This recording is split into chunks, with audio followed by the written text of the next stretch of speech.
merupakan doa. Saya mendoakan ibu-ibu yang insya Allah salihah, baik hati, dermawan, pastinya nggak sombong. Tapi rasanya salam yang satu masih lebih kenceng jika dibanding dengan yang banyak ini. Karena itu ingin saya ulangi salam saya. Salam rindu takkan pernah layu. Salam sayang takkan pernah hilang. Salam yang terbaik dan terindah, salamnya ahli ibadah, salamnya ahli surga. Assalamualaikum warahmatullahi wabarakatuh. Kalau melihat langsung dan dengar langsung dari semangat jawab salamnya, insya Allah ini semua hamba-hamba Allah akan menjadi calon penghuni surga. Amin ya Tuhan. Alhamdulillah, innal hamdalillah nahmaduhu wa nasta'inuhu wa nastaghfiruh wa na'udzubillahi min syururi anfusina min sayyiati a'malina. May yahdihillahu fala mudilla lahu wa may yudlilhu fala hadiyalah.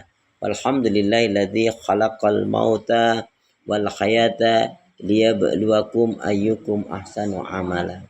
Yaqulullahu tabaraka wa ta'ala fil Qur'anil Karim, a'udzu billahi minasyaitonir rajim. Ya ayyuhalladzina amanu taqullaha haqqa tuqatih wa la tamutunna illa wa antum muslimun. Wa qala Rasulullah sallallahu alaihi wasallam, ihris ala ma yanfa'uka, rawahu Muslim. Alhamdulillah Ibu, setelah 1 bulan kita nggak ketemu ya. Alhamdulillah hari ini Allah pertemukan kembali. Seperti dalam ungkapan, di mana ada pertemuan maka akan ada pertemuan kembali ya, alhamdulillah. Sampai nggak apa kan kebangetan banget itu ya. Alhamdulillah dengan menyebut asma Allah yang Maha Pengasih lagi Maha Penyayang, yang tiada ilah yang berhak diibadahi dengan benar kecuali hanya Allah Subhanahu wa taala. Hanya kepada Allah kita beribadah dan hanya kepada Allah kita mohon pertolongan. Dan hendaknya ini betul-betul menjadi prinsip hidup kita, karena setiap salat selalu kita nyatakan dan ikrarkan iyyaka na'budu wa iyyaka nasta'in. Hanya kepada Engkau ya Allah kami beribadah, dan hanya kepada Engkau pula ya Allah kami mohon pertolongan. Karena itu doa pinta kita semoga hati, iman, ibadah, akhlak dan ilmu. Saya ulangi, karena itu doa pinta kita semoga hati, iman, ibadah, akhlak dan ilmu yang Allah berikan kepada kita hendaknya menjadikan kita bisa lebih baik daripada hari-hari sebelumnya. Bisa memberikan kebaikan dan manfaat yang banyak pula untuk diri, keluarga, teman, sahabat, saudara, tetangga dan orang lain. Dan insya Allah dengan semangat fastabiqul khairat, berlomba-lomba di banyak kebaikan, dan dengan istiqomah yang kita pinta akhir kehidupan kita mati dalam keadaan husnul khatimah. Amin. Kenapa ya? Kenapa? Ya, karena muslim-muslimah yang baik hatinya, imannya, ibadahnya, akhlak dan ilmunya, insya Allah jiwanya tenang dan tentram walaupun tabungannya banyak. Amin. Allahumma salli ala Muhammad, Allahumma salli ala Muhammad. Salawat dan salam semoga Allah selalu curahkan, limpahkan pada Nabi kita Muhammad sallallahu alaihi wasallam yang telah menyampaikan, mengajarkan istilah Islam dengan sempurna, rahmatan lil alamin. Ibu-ibu sehat semua. Tambah sabar, makin bersyukur, lembut hatinya, harmonis rumah tangganya. Saya doakan putra-putri anak cucu panjenengan makin baik, salih-salihah. Amin. Ahlan wa sahlan, selamat datang Bu Ros ya. Ros Taurus panggilannya. Bu Rus.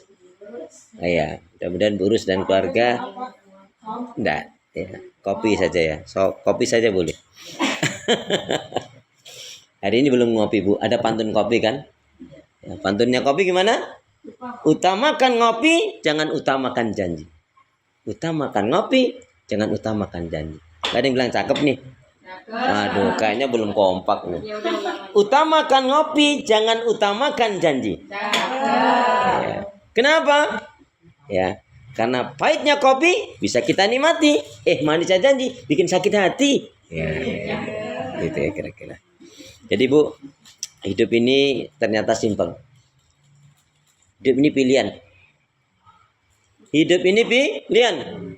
Mau tumbuh atau layu, mau bangkit atau sakit, mau susah atau bahagia, mau begitu-gitu saja atau berubah, tergantung kita. Kalau kita berpikirnya positive thinking, mulai hari ini nggak usah mengatakan sesuatu yang nggak perlu dikata-katakan, nggak perlu diomongin, buang. Nggak usah memikirkan sesuatu yang nggak boleh dipikirkan. Nggak usah melakukan sesuatu kalau sesuatu itu tidak membawa kebaikan manfaat untuk diri kita.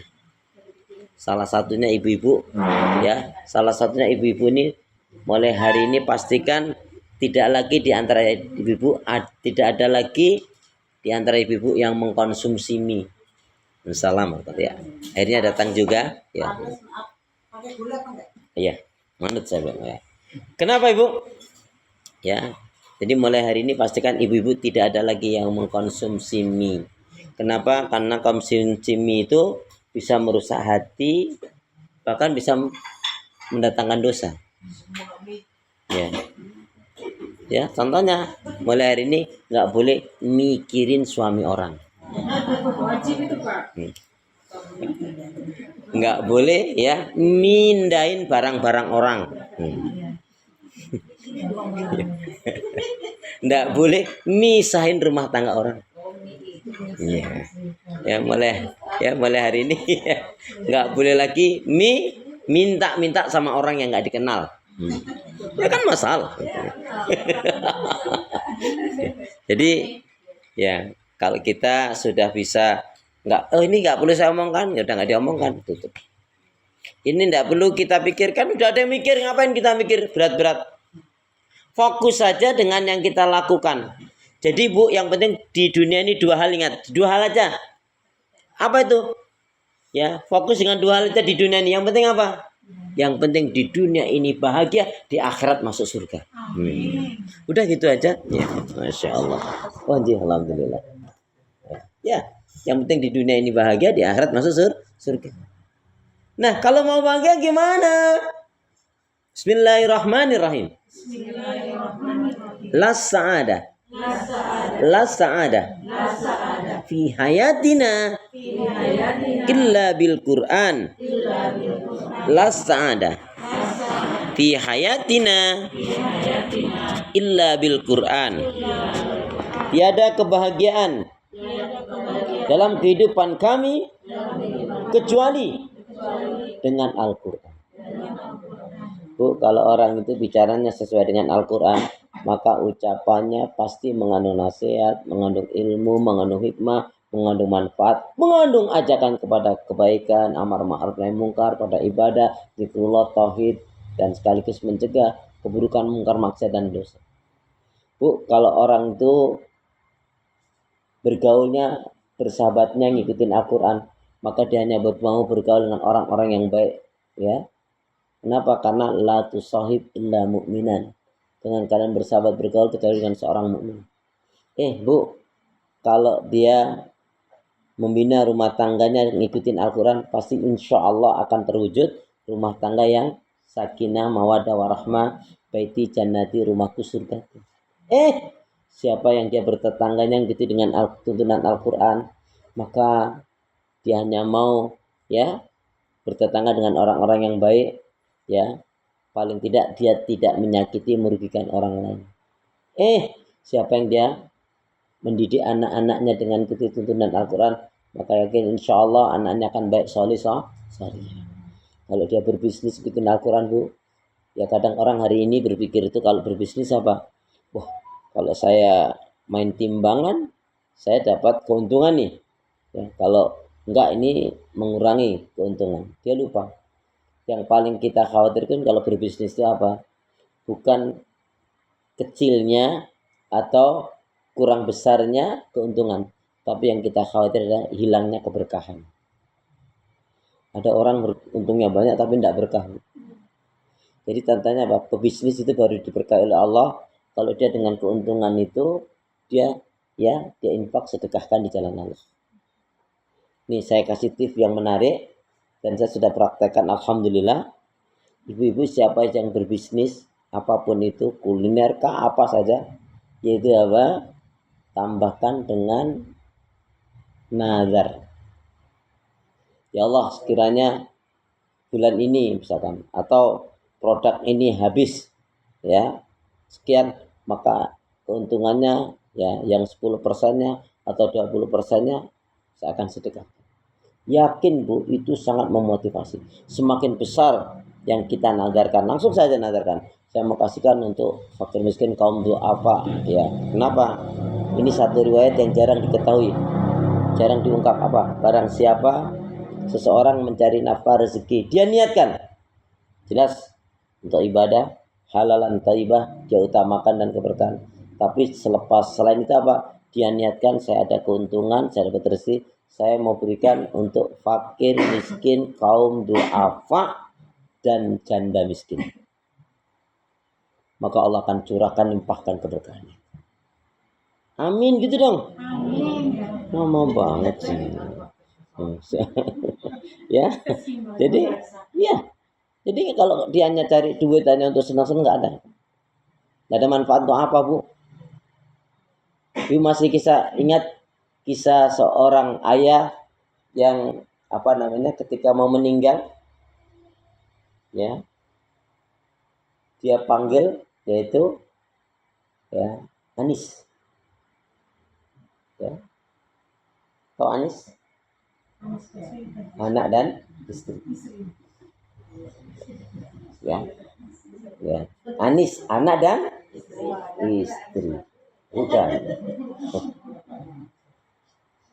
Yang pertama dipanggil yaitu, nak sayang, Anis, anak, istri. Namanya yang pertama adalah Harben. Ya. Dipanggil. Anis yang pertama. Sini, Nis. Ada apa ya?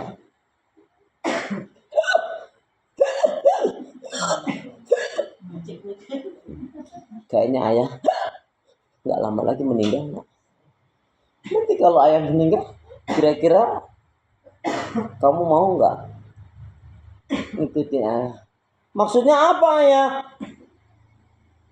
Maksudnya kalau ayah mati, aku juga dikubur sama enggak lagi. Ayah mati aja deh. Sedih dia, Bu. Pergi kau, Nis. Ya.